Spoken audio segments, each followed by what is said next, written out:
अब सभी को जय मसीह की। और आज हम पढ़ेंगे भजन संहिता 119 अध्याय उसकी 17वीं आयत से पढ़ेंगे। और आज का हमारा टॉपिक है मेरी आंखों को खोल दे। तो यहाँ पर लिखा है, अपने दास का उपकार करके मैं जीवित रहूं और तेरे वचन पर चलता रहूं। मेरी आंखों को खोल दे कि मैं तेरी व्यवस्था की अद्भुत बातें देख सकूं। मैं पृथ्वी पर परदेसी हूँ, अपनी आज्ञाओं को मुझसे छिपाए ना रख। मेरा मन तेरे नियमों की अभिलाषा के कारण हर समय खेदित रहता है। तूने अपने अभिमानियों को जो सापित है घुड़का है, वे तेरी आज्ञाओं से भटके हुए हैं। मेरी नामधर है और अपमान दूर कर, क्योंकि मैं तेरी चितवनियों को पकड़े हूँ। हालेलुया। आइए हम मिलकर प्रार्थना करें। धन्यवाद मेरे आसमानी खुदा, मेरे परमेश्वर पिता प्रभु जी, आज के वचन, आज के कलाम से मेरे पिता आप हर एक से बातें करें। आज का वचन पिता हर एक पिता परमेश्वर हर एक के लिए एक आशीष कारण बने। जो भी सुने देखे उनकी आत्मीय आंखें खोले मेरे पिता, और वे आगे बढ़ने पाए तेरे मार्ग पे, तेरे वचन पर चल के तेरे राज्य के वारिस बने।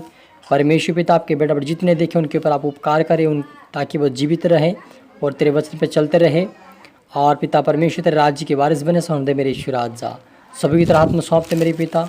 प्रार्थना सुना से धन्यवाद प्रभु जी, आप मेरे मुख से होकर बोले मदद सहायता कर। ये प्रार्थना दो भाई यीशु के नाम से मांगते आमीन।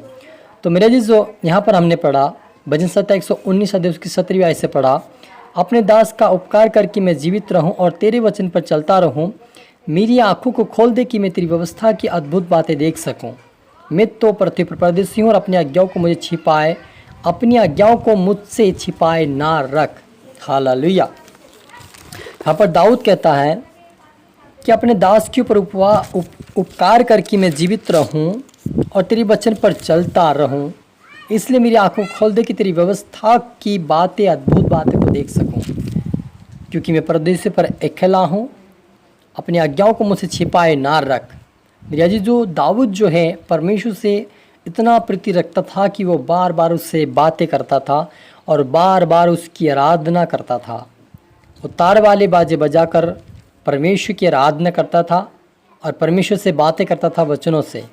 और वे कहता कि मेरी आंखों खोल दे ताकि मैं देख सकूं। सच में जो हमारी आत्मीय आंखें खोलना बहुत ही ज़रूरी है, क्योंकि यीशु ने कहा है, नए नियम के अंदर वहाँ पर लिखा है मत्ती सुसमाचार के अंदर कि शरीर का दिया आँख है। यदि ये तेरी आँख अंधकार तो तेरा सारा शरीर अंधकार में है। तो मेरे अजीजों, इसीलिए दाऊद भी कहता है कि मेरी आँखों को खोल दे। मेरे अजीजों, हम शरीर की रीति से देख सकते हैं, वो दुनिया को देख सकते हैं, दुनिया की बातें देख सकते हैं, दुनिया के काम कर सकते हैं, लेकिन हमें आत्मिक आँखें खोलवाना परमेश्वर से बहुत ज़रूरी है, ताकि हम आत्मिक बातों को भी देख सके।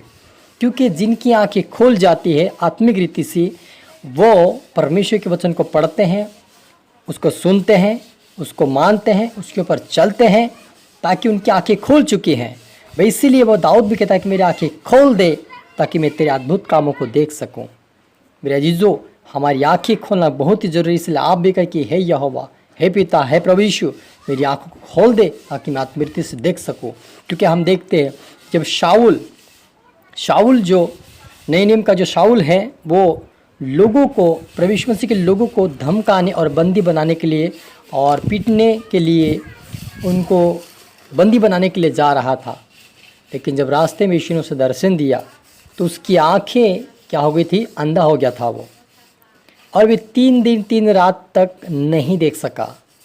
और जब उसकी आंखें खोली तो उसी दिन से उसका जीवन, उसका हृदय, उसका स्वभाव, उसका चरित्र पूर्ति से बदल गया और प्रभु यीशु मसीह में घोल-मूल हो गया। और वे प्रभु यीशु मसीह की भक्ति आराधना करने लगा, उसकी सेवकाई में जाने लगा। क्योंकि उसकी जो आत्मीय आंखें थी उस समय, जब वो प्रभु यीशु मसीह से नहीं मिला था, प्रभु को नहीं देखा, तब तक उसकी आंखें बंद थी, आत्मीय आंखें। लेकिन जब प्रभु ने उसकी आंखों को खोल दिया तो वो स्पष्टता से देखने लगा और वे परमेश्वर की आराधना करने लगा। तो आप और मुझे भी यही प्रार्थना करें कि प्रभु यीशु, आप मेरी आंखों को खोल दें ताकि मैं तेरे वचन को देख सकूं, सुन सकूं, पढ़ सकूं, जान सकूं, उसके ऊपर चल सकूं। आप प्रार्थना करें, आपकी आंखों को वो खोल देगा। क्योंकि वो कहता है कि मैं परदेसी हूँ। सच में जो इस संसार के अंदर हम परदेसी के समान है, एक मेहमान के समान है, कुछ दिनों या कुछ सालों के लिए हैं, और हम नहीं जानते कि हमारे जीवन में कब क्या हो सकता है। इसलिए हम यदि आत्मा और सच्चाई से उसकी आराधना करेंगे, उस पिता की जो स्वर्ग में रहता है, उसकी आराधना आत्मा और सच्चाई से करेंगे तो वो खुश होगा, और जब हम वो प्रतिफल जो हम यहाँ पर बोएंगे वही जाकर हम काटेंगे। तो यदि हमारी आत्मीय आँखें खुली रहेगी तो हम आत्मा और सच्चाई से उसकी आराधना करने पाएंगे, उसके वचन पर चलने पाएंगे, उसकी आज्ञा का पालन करने पाएंगे, क्योंकि यहोवा यही चाहता है कि हम उसके पवित्रता में चले, उसकी इच्छाओं को पूरी करें। और लिखा है, तेरी चितौनियाँ मेरी सुख मूल और मेरे मंत्री हैं। परमेश्वर दाऊद कहता परमेश्वर से कि तेरी जो चितौनियाँ है, परमेश्वर जो चितौनियाँ देता हमारे जीवन, जो चिन्ह देता है कि तुम्हें जो भी हमारे जीवन में चितौनियाँ, यानी कि परमेश्वर चिताता हमें कि तुम्हें ये करना है, तुम्हें वो करना है और तुम्हें आज्ञा का पालन करना है। हमें परमेश्वर चिताता है कि हमें क्या करना चाहिए। तो वो सारी बातें चितौनियाँ मेरे सुख मूल और मेरे मंत्री हैं। हमारे मन के अंदर जब परमेश्वर चितौनियाँ डालता है, हमें चिताता है कि तुम्हें आज्ञाओं का पालन करना है, तुम्हें प्रार्थना करना है, तुम्हें वचन पढ़ना है, तुम्हें मेरे लोगों के लिए सुसमाचार सुनाना। ये परमेश्वर में क्या करता है, चिताना मतलब कि हमें परमेश्वर सावधान करता है कि तुम्हें कहाँ जाना है। तो ये बातें कहता है कि तू मेरा मंत्री, मेरे मन का तू मेरे मंत्री है। हालेलुया। सच में जो हमारा परमेश्वर हमें चिता देता है कि हमारे साथ क्या होने वाला है। चितौनिया का मतलब होता है कि हमें चिता देता है, परमेश्वर हमें सावधान कर देता है कि तेरे साथ ये होने वाला है।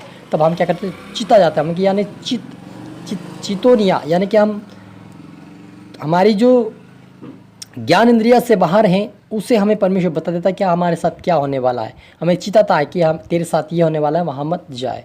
तो जो सताने वाले लोग हैं सताएंगे इसलिए तो वहाँ मत जाए। परमेश्वर क्या कहता है, हमें चिता देता है, हमें पहले से अगवाई कर देता है कि हमारे साथ क्या होने वाला है। इसलिए वह कहता है कि तू मेरा मंत्री है। सच में हमारा परमेश्वर हमारे मन को जांचता है, हमारे मनो से बातें करता है, हमारे जीवन से बातें करता है, हमारे सोच विचार से बातें करता है और हमारे आत्मा के खोल देता है, हमारे मन को खोल देता है ताकि हम उसकी आराधना भक्ति सच्चाई आत्मा सच्चाई से करें, उसके मार्ग पर चल के उसके राज्य के वारिस बने। इसलिए परमेश्वर अपने कार्य को पूरा करता है। हालेलुया। आइए मिलकर प्रार्थना करें। धन्यवाद मेरे आसमानी खुदा, मेरे परमेश्वर पिता, प्रभु जी आज के वचन आज के कलाम से मेरे पिता बारीक से बातें क्या धन्यवाद प्रभु जी। दाऊद कहता है कि तेरी चितौनियाँ मेरे सुखमूल और मेरे मंत्री है। सच मेरे पिता आपकी चितौनियाँ जो हमें आप चिताते हैं कि हमें क्या करना है, कैसे चलना है, क्या करना है, इन सारी बातों को आने वाली बातों को बताने के लिए परमेश्वर आपका थैंक्स है पिता।